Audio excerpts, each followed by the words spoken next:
Hi friends, it's Kris from my girlfriend's quilt shop, and I'm so excited to welcome you to the Sublimation Made Simple video series by MGQS.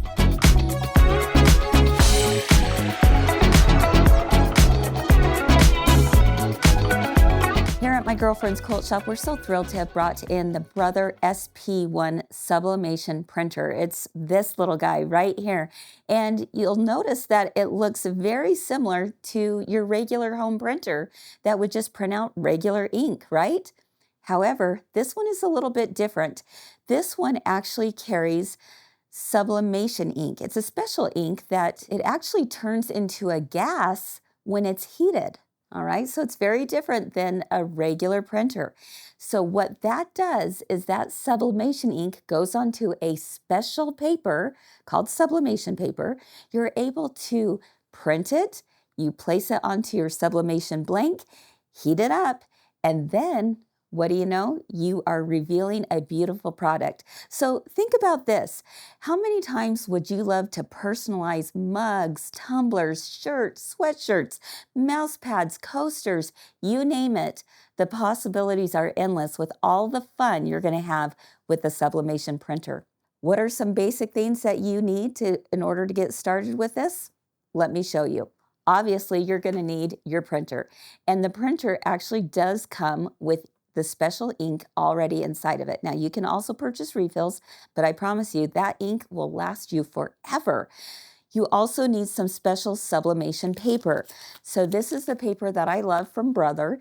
And again, this is not your regular copy paper. It's a special paper that goes specifically into this machine. You'll also need some sublimation blanks. Now that's the fun part, all right? Because these are special blanks that whether they are done with fabric, because they have a polyester content of at least 65% polyester, or they have a special polyester coating on these blanks. This is what's going to allow that ink to not just sit on top of a project, but it actually immerses itself into the project. I mean, let's think about for clothing, for example, you're not going to have any cracking, peeling, unlike if you put on vinyl onto a project and that vinyl stays on top.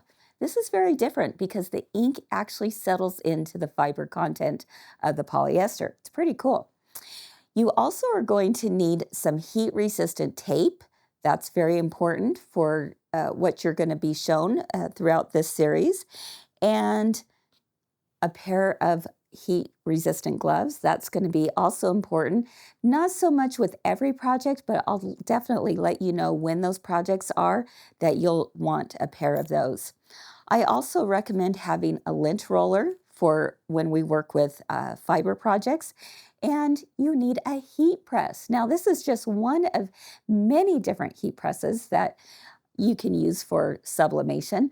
This is actually a flat heat press, and it is wonderful. I absolutely love this heat press, but there are smaller ones, there are larger ones, depending on what you're doing. But for the home crafter, this is going to be perfect, and it's going to do you wonders for all your projects. So some kind of heat press, and then some kind of paper that will be a barrier so that the ink doesn't get on your heat press and doesn't go where you don't want it to go.